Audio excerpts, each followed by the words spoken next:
హల్లెలూయా హల్లెలూయా హల్లెలూయా. ప్రభువుకు మహిమ కలుగును గాక.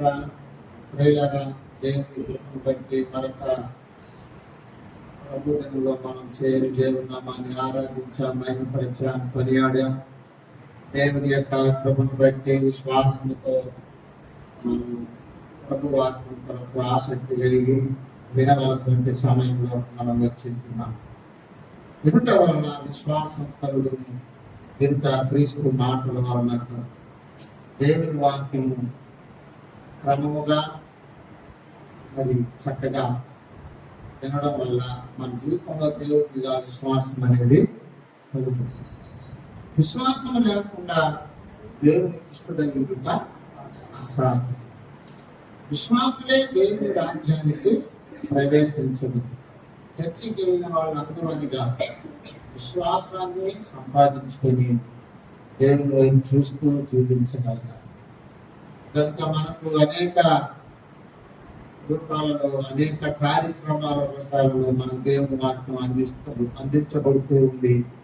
దేవుని వాక్యం మీద మనం దృష్టి పెడుతూ విశ్వాసాన్ని సంపాదించుకుంటాం. పౌలు గారు చెప్పారు, నేను విశ్వాసమును కాపాడుకున్నాను, వ్యక్తి జీవాన్ని చేరు. విశ్వాసాన్ని కాపాడు. మన విశ్వాసం దేవుని మీద వాక్యానుసారమైన విశ్వాసాన్ని కలిగి ఉండడానికి మనం దేవుని వాక్యాలు నేర్చుకుంటాం. హల్లెలూయా. విశ్వాసులు ధన్యకరమైన జీవితం కలిగి ఉండాలి. దేవుని బిడ్డలు ధన్యకరమైన జీవితాన్ని కలిగి ఉండాలి. మనం గతించిన నెల చివరి ప్రభుత్వంలో ఈ వాక్యాన్ని మనము పరిశీలన చేశాం. మరో వారంలో మిగులు వాక్యాలు నేర్చుకున్నామని చెప్తున్నాం. మధ్యలో మనకు మరొక ప్రభుత్వం వచ్చింది. ప్రభుత్వ సంస్కారం నిమిత్తమైనది వర్తమానాన్ని గతించిన వారంలో మనం మరి ఇప్పుడు మిగులు వాక్యాన్ని మనం ఈరోజు ధ్యానించాం. ఏమిటంటే విశ్వాసులు ధన్యకరమైన జీవితమును కలిగి, ఇది దీవెనను ఆశీర్వాదము పరలోకం పొందే అదృష్టం సూచిస్తున్నది. ఇది దీవెనను ఆశీర్వాదమును పరలోకమును పొందే మరి అదృష్టమును సూచిస్తుంది. ఈ ధన్యత లేకుండా మనం జీవిస్తూ ఉన్నంత మాత్రాన ప్రయోజనం లేని క్రైస్తవ జీవితం. చాలా మందికి దేవుని సంఘాలు ఉన్నాయి, కానీ సంఘంలో క్రమముగా దేవుని వాక్యాలు విని భయంతో భక్తితో దేవునితో పెరిగి అంచెలంచెలుగా ఆధ్యాత్మికమైన జీవితాన్ని మరి వృత్తిపరచుకోవాలన్న ఆలోచన తలంపు లేకుండానే దేవుని మందిరాలకు వెళ్తుంటారు. కావాల్సినది స్వస్థతలు, వారికి కావాల్సిన భూసంబంధమైన అవసరతలు తీరడం, వ్యాధులను స్వస్థపరచుకోవడం, దెయ్యాలను వెళ్ళగొట్టుకోవడం, ఉద్యోగాలు కావాలి, మంచి కాంపిటేటర్ పెట్టాలి, ఇంటి కావాలి, ఇట్లాంటి అది అవసరాలను బట్టి ప్రభు దగ్గరికి వెళ్ళి వాళ్ళు జీవిస్తున్నారు. అది జరిగిపోతే చాలు అన్నట్టుగా అది దేవుని దగ్గర ఎన్ని సంవత్సరాలు ఆ ఉద్దేశాలతో ఆలోచనతో దేవుని మందిరానికి వెళ్తూ వస్తున్నప్పటికీ వాళ్ళలో పరలోకానికి సంబంధించిన ధన్యతను వాళ్ళు కలిగి ఉండలేకుంటే మిగిలిపోయి జీవితాన్ని పాడు. యేసు ప్రభువు యెరూషలేము దేవాలయంలో భక్తులుగా ఉన్న కొంతమందిని చూసి ఏమంటున్నాడంటే, మీరు మీ పాపంలోనే ఉండి చచ్చిపోతారు. ఎదురుగా ఉన్న వాక్యమైన దేవుణ్ణి సంగతి మీరు నమ్మడం లేదు, నా మాటలు మీరు నమ్మడం లేదు. అందులో ఎలా జీవించాలి అనేది ధర్మశాస్త్రంలో అందు గురించి రాసిపెట్టి ఉన్నా మీరు పరిశీలన చేయకుండా మత క్రైస్తవులాగా మత కార్యాలు చేసుకుంటూ జీవిస్తున్నారు, కానీ దేవుని రాజ్యం సిద్ధపడటం లేదని వాళ్ళని ఆయన గద్దించడం మనం చాలా సార్లు పరిశుద్ధ గ్రంథంలో చూసాం. ఏది ఏమైనప్పటికీ కూడా నేటి దేవుని బిడ్డలుగా జీవిస్తుంటే మనము ధన్యకరమైన జీవితాన్ని అలవర్చుకోవాలి, నేర్చుకోవాలి. మరి మనం ఇప్పుడు చదువుకునే కీర్తన గ్రంథం 84వ కీర్తనలో నుండి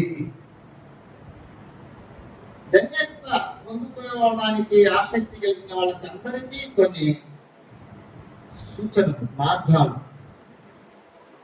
కనిపిస్తుంటాయి ఈ కీర్తనలో.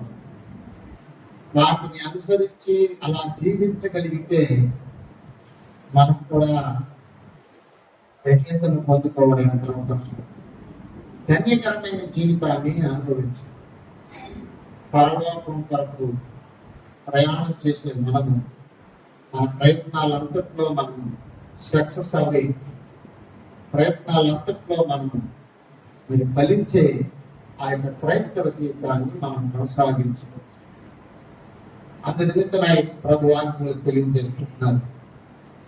ధన్యకరమైన జీవితం ప్రతి క్రైస్తవునికి కావాలి. మీ కుటుంబానికి దేవుని యొక్క ధన్యతను పొందే అర్హత ఉందా? అలా ఉండాలంటే మొట్టమొదటిగా గద్దించడానికి భావంలో మనం చూసాం. దేవునికి సమీపముగా ఉండడం నేర్చు, దేవునికి దగ్గరగా జీవించడం నేర్చు, దేవుని మందిరంలోకి దగ్గర సహవాసం, దేవుని వాక్యానికి దగ్గర సహవాసం, దైవ దేవులకు దగ్గర సహవాసం. ఆ వాక్యం మీద ఆ సహవాసాన్ని ఎప్పుడు మనము విడిచిపెట్టకుండా చేయవచ్చు. హల్లెలూయా. నాకు భార్య ఉంది, భర్త ఉంది, ఉన్నారు, బిడ్డలు ఉన్నారు, బాధ్యతలు ఉంది, వాళ్ళకు పెళ్లిళ్ళు చేయాలి, వాళ్ళను ఒక ఇంటి వారిగా చేయాలి, వారికి ఇల్లు వారికి కట్టాలి, ఉద్యోగం మరి ఇప్పించాలి, వాళ్ళను చదివించాలి. ఇటువంటి బాధ్యతలు కలిగి ఉన్నాము. మేము ఇప్పుడు దేవుల్లో మరి నడవడానికి మాకు ఎటువంటి అవకాశం, మేము ఎట్లా చేసేది, ఇలాగంతా చేసుకొని వెలుచూపులతో దేవుని రాజ్యాన్ని చేరడానికి అన్ని బాధ్యతలు నిర్వర్తించవలసినదే. నీ శాయశక్తుల అన్నిటికన్నా ముందుగా దేవుని దగ్గర సహవాసం, దేవుని దగ్గర సహవాసం చేయడానికి నీవు సిద్ధపడకుండా ఈ లోకంలో బాంధవ్యాల గురించి, బాధ్యతల గురించి, మరి యొక్క కుటుంబ స్థితిగతులను చక్కపరచడమే నా యొక్క ధ్యేయం అని చెప్పుకొని బ్రతుకుతూ ఉన్నట్లయితే నీవు దేవునికి దూరం అయిపోయే ప్రమాణం. నేటి దినంలో నీవు జీవిస్తున్నావంటే అది దేవుని యొక్క కృప. అప్పుడప్పుడు సమాజంలో నుండి దేవుడు మనకు ఒక గుణపాఠం నేర్పిస్తూ ఉంటారు. ఆ గుణపాఠాన్ని మనం తెలుసుకుంటూ ఉంటాం.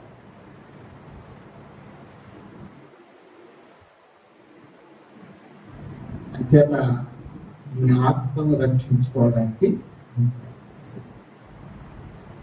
మీ ఆత్మను ప్రభు చేతిలో నుంచి రక్షించు.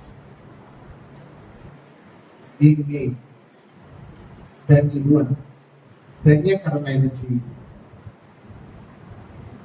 వాళ్ళు చదువుతూ ఉంటారు, ఉద్యోగాలు చేస్తుంటారు, వ్యాపారాలు చేస్తుంటారు, చాలా వయసు అయిపోతుంది.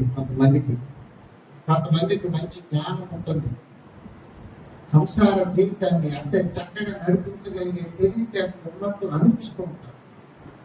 వాళ్ళ ఆత్మను రక్షించుకునేదానికి ఇది చేత.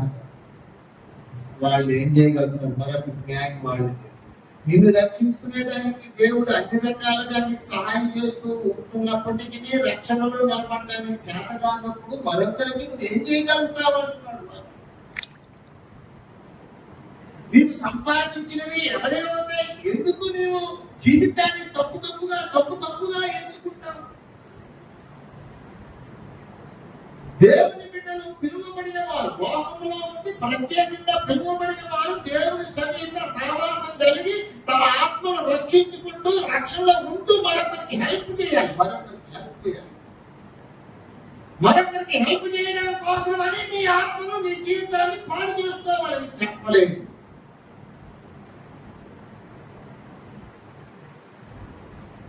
చూడండి, గమనించవలసిన వారిపై తిమోథేయుకు రాసినట్టే పత్రిక పాఠం 6వ అధ్యాయము 10వ వచనం. ఎందుకనగా కీడులకు మూలము ఆశించి పొడుచుకొని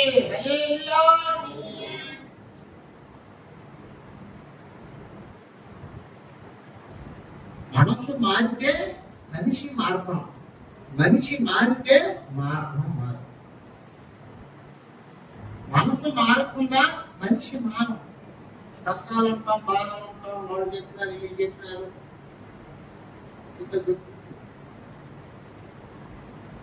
అటువంటి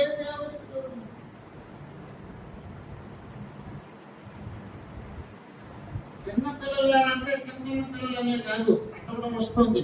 ఇంకొకటి ఏంటంటే వాక్యం తెలియదు చిన్న పిల్లలకి వాళ్ళలారా, పెళ్లి చేస్తులు చేసే వాళ్ళలారా అని అర్థం అనుకోండి.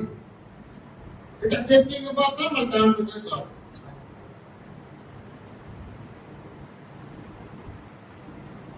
దేవునికి దూరం అయిపోతూ దేవుడి దగ్గరికి నేను ఉన్నానులే, నేను ఆ లెక్కలో ఉన్నాను లేదు అనుకోవడం వల్ల ప్రయోజనం.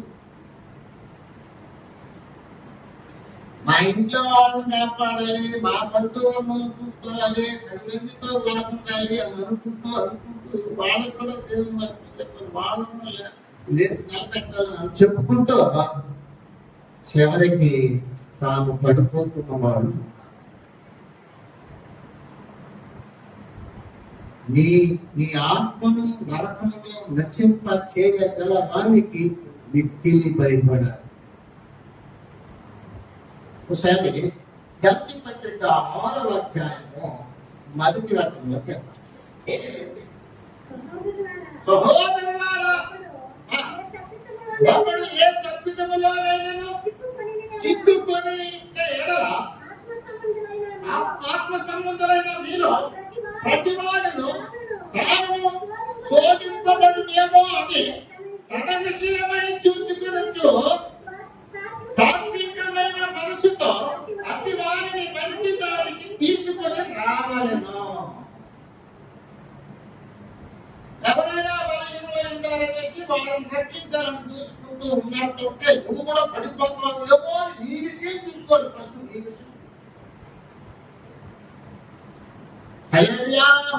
విషయం పడిపోతాడు, తేలిపోతుంటే మా ఇంట్లో వాళ్ళు పోషించాలి కదా, అందుకోసం అప్పులు చేసుకున్నాడు. మాటలు ఆ లేనిపోతే అప్పులకు చేసుకుని ఆదివారం కూడా పక్కన పెట్టి చర్చికి వెళ్ళి దీవెన పొందుకోవాల్సిన విషయాన్ని మరచి లోపలికి వెళ్ళి పనిచేసి సంపాదించి భార్యకి బిడ్డకి పోషిస్తూ వారికి ఏమి లాభము? వాడు దేవునికి దూరం అయిపోయాడు. వాడు సంపాదన కొరకే పుట్టినట్టుగా అదే వారి బాధ్యత అయినట్టుగా అనుకుంటున్నాడు. తప్పు కదా. భార్యాబిడ్డలను పోషించడం అనేది ఎప్పుడు వచ్చిందంటే కట్టుకున్నప్పుడు వచ్చింది, వివాహం చేసుకున్నప్పుడు వచ్చింది. అది దేవుడికి ఇచ్చాడు బాధ్యత. పుట్టించి మొదలుకొని మనల్ని పోషించి మనల్ని రక్షించి మన కొరకు ప్రాణం పెట్టింది ప్రభు ఏమంటాడు? నీవు నా రాజ్యంలో రావాలి కాబట్టి నిన్ను జాగ్రత్తగా చూసుకుంటూ తర్వాత ఈ బాధ్యత.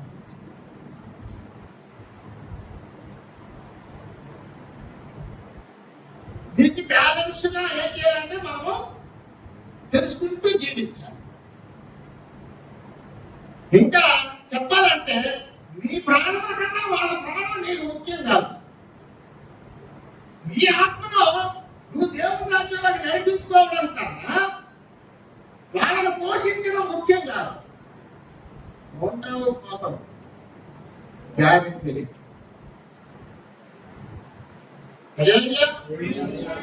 నిన్న బాప్తీసం క్లాసు చెప్పినాం. బాప్తీసం మా నాయన చెప్పినాడు, మా అమ్మ వద్దనింది, దాని మీద ఆధారపడ్డా దాన్ని బాప్తీసం అంటే. సరే, 50 సంవత్సరాలకి నేను ఉద్యోగం వచ్చేసినాక మా అమ్మ అడుగుకొని వచ్చి ఉద్యోగం చేస్తాను అంటారు. దొరికిందే మేలని దూరేస్తాను.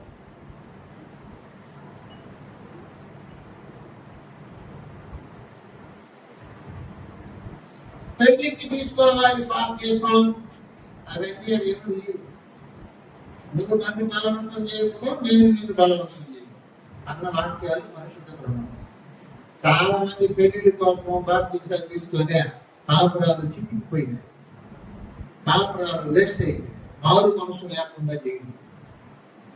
మారు మనసు పెళ్లికి బాప్తీసానికి దాదాపు 7 ఏళ్ళ వరకు ప్రభువులో వీళ్ళు నిధించారు, దేవుళ్ళు నిధించారు, బాగా జీవించారు.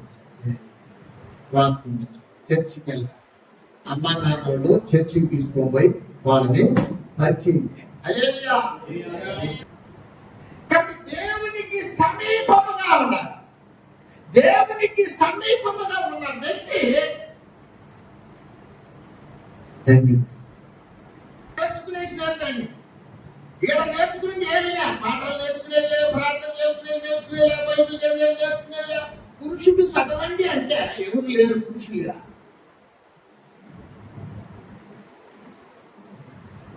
మన ఇంట్లో వాళ్ళని పురుషుల్లాగా పెంచితే కదా, వాళ్ళని పెంచలా, పురుషుల్లాగా పెంచలా.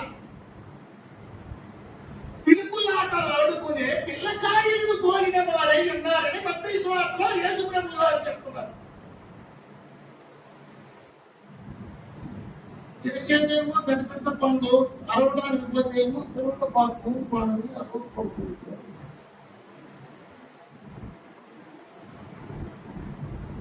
దేవుని యొక్క ధన్యతను మనం పొంది ధన్యకరమైన జీవితంలో కొనసాగాలంటే మనం సమీప సంబంధాలు కలిగి ఉండాలి. దేవుని దగ్గర సహవాసం చేయాలి. అందుకొరకు మన మనసు ఏమవ్వాలంటే ప్రేరేపించబడాలి. ఎలా ప్రేరేపించబడాలి? ఆయన చెప్పాడు, నీతివాదుల కొరకు దుప్పి ఆశించునట్లు నీ కొరకు నా ప్రాణము దప్పికొనుచున్నది. నీ కొరకు నా ప్రాణము దప్పికొనుచున్నది.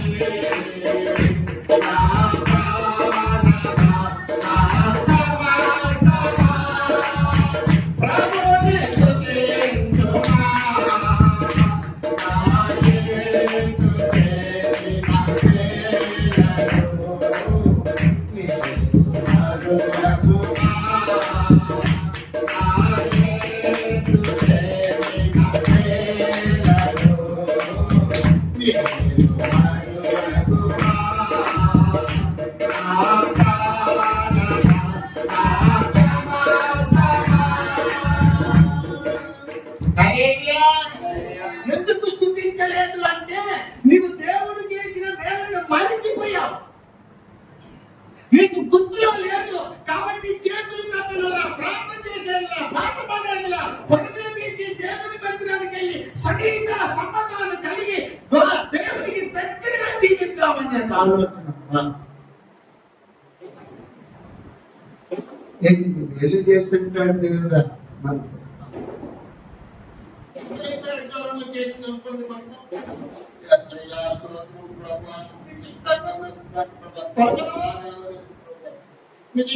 అడుగు ఇస్తాడు. ఇచ్చిన తర్వాత కృతజ్ఞతలై జీవించాలి కదా. ఎన్నిసార్లు ప్రమాణాలు చేస్తుంటాం? ప్రతి ఆదివారం ప్రమాణాలు చేస్తుంటాం. ఆ పోస్తున్న విశ్వాస ప్రమాణం. పెళ్లి చేసుకునేటప్పుడు ప్రమాణం, తీసుకునేటప్పుడు ప్రమాణం కదా. అయినప్పుడు ప్రమాణం, సంఘ పెద్దలు అయినప్పుడు ప్రమాణం, పాస్టర్లు అయినప్పుడు ప్రమాణం. ఎన్ని ప్రమాణాలు? ఈ ప్రమాణాలు అంటేనే లెక్కలు మంచి దాన్ని చేస్తుంటారు. కానీ దాన్ని నీ ప్రాణము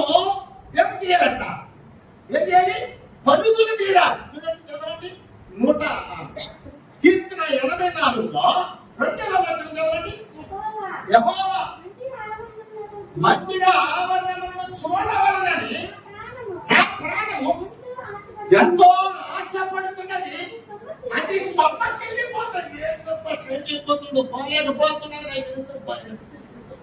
ఈ పనులు నాకు లేకపోతే రేపటి చేసుకున్నాం, మధ్యాహ్నం వచ్చి చేసుకున్నాం, వెళ్ళిపోతాం. నాకు లేట్.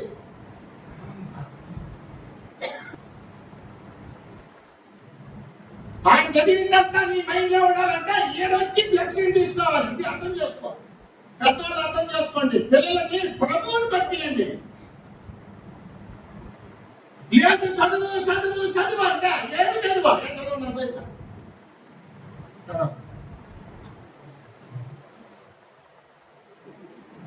దేవునికి దగ్గర సహవాసం చేయడం వల్ల దేవుని దీవెన మనకు వస్తుంది. దేవుని జ్ఞానం మనకు ఇస్తాడు. దేవుని ఆరోగ్యం ఇస్తాడు. దేవుడు ఆయుష్ ఇస్తాడు. దేవుడు బలం ఇస్తాడు. దేవుడు జ్ఞాపక శక్తి ఇస్తాడు. దేవుడు సర్వదా మనల్ని కాపాడు. ఆ దేవుని యొక్క సంగీత సహవాసం కలిగి ఉంటే మనం అదృష్టవంతులమే కదా, ధన్యులమే కదా. అది మనకు తెలియకపోతే మన బిడ్డలకు మనం ఎక్కడ నిక్కచ్చిగా నేర్పించగలుగుతాం. మన దగ్గర లోపం ఉండడం వల్ల వాళ్ళకి నూరిపోయినారు.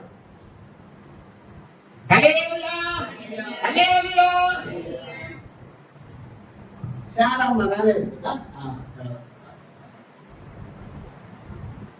ఆమెను ఎందుకు ఇప్పుడు గుర్తు చేసుకున్నట్టే, ఆమె చిన్న పిల్లలకు స్నానం చేయించు. చిన్న పిల్లలంటే పురుగు బిడ్డలు. అప్పుడు ఏం చేసుకుంటే బాగా నూరియా ఆ పిల్లోడు, ఆ అమ్మాయి, ఆ పాప ఏడుస్తుంటాడు. నాకు నోరు గెలిచి వచ్చేసి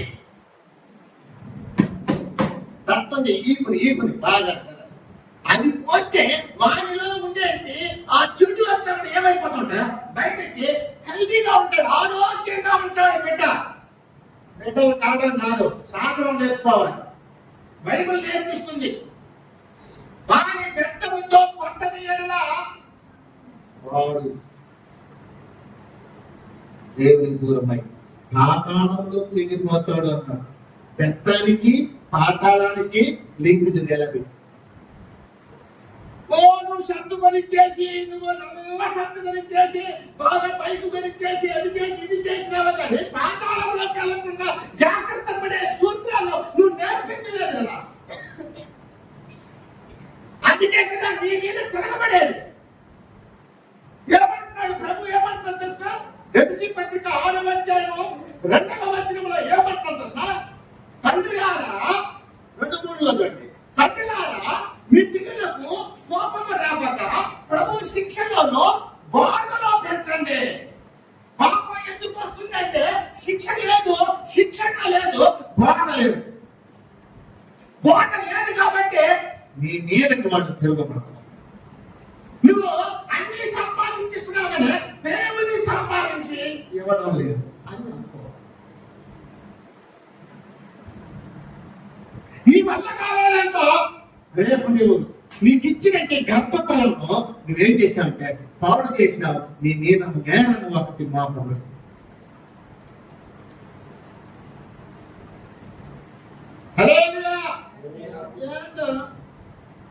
గారు బేబీని దేవుడే కదా ఇచ్చింది. బేబీకి బొమ్మలతో సాగుతారు, డబ్బులతో సాగుతారంటే అవివేకం. అదేంటంట అవివేక యుక్తములైన హానికరములో పడుతారు అన్నాడు. పత్రిక 6వ అధ్యాయము 10వ వచనం. నాశనములోనూ నష్టములోనూ ముంచి వేస్తున్నారు. బిడ్డలకి డబ్బులు ఆశ చూపించమాకండి. అందరూ చదువుతులేదని మాత్రమే నాకు కనిపిస్తున్నాయి. వీళ్ళు టీవీలు చూసి చూసి, సెల్ఫోన్లు చూసి చూసి వాళ్ళు చదువుకునే అక్షరాలు ఇప్పుడే అర్థం కాదు. మా ఆయన లైన్ చదివాడు ఏమవుతుందంట, ఏం తెలియదు. లైన్లు అన్ని లైన్లు ఒకటిగా కనిపిస్తుంది. ఏమంటే ఆ లైన్ ఒకటిగా కనిపించడానికి కారణం ఏంటంటే పవర్ తగ్గిపోయింది. పవర్ ఇక్కడ సప్లై తగ్గింది కాబట్టి అక్కడ మధ్యలో అయిపోయింది. మంచమే ఎన్ని రకాలుగా మనం దేవుని వాక్యాన్ని నేర్చుకోవడానికి శరీర సంబంధమైన నియమాలను కూడా చక్కగా పాటించి ప్రభు యొక్క సన్నిధిలోకి వెళ్ళి దేవుని వాక్యాలు నేర్చుకొని ప్రభు మీద విశ్వాసంతో జీవించగలిగితే ధన్యకరమైన జీవితంలో మనం ముందున్నాం. సౌకర్యాలతో మనం పెంచుకోవాలని, లేదంటే సౌకర్యాల వద్దు ధనమే ముద్దని ధనాన్ని దాచిపెట్టుకొని మరి తగిన సౌకర్యాలను లేకుండా దేవుని జీవించడానికి కూడా నేర్పించడం ఉన్నట్లయితే ఈ ప్రాణం దేవుని సన్నిహిత సహవాసానికి పరుగులు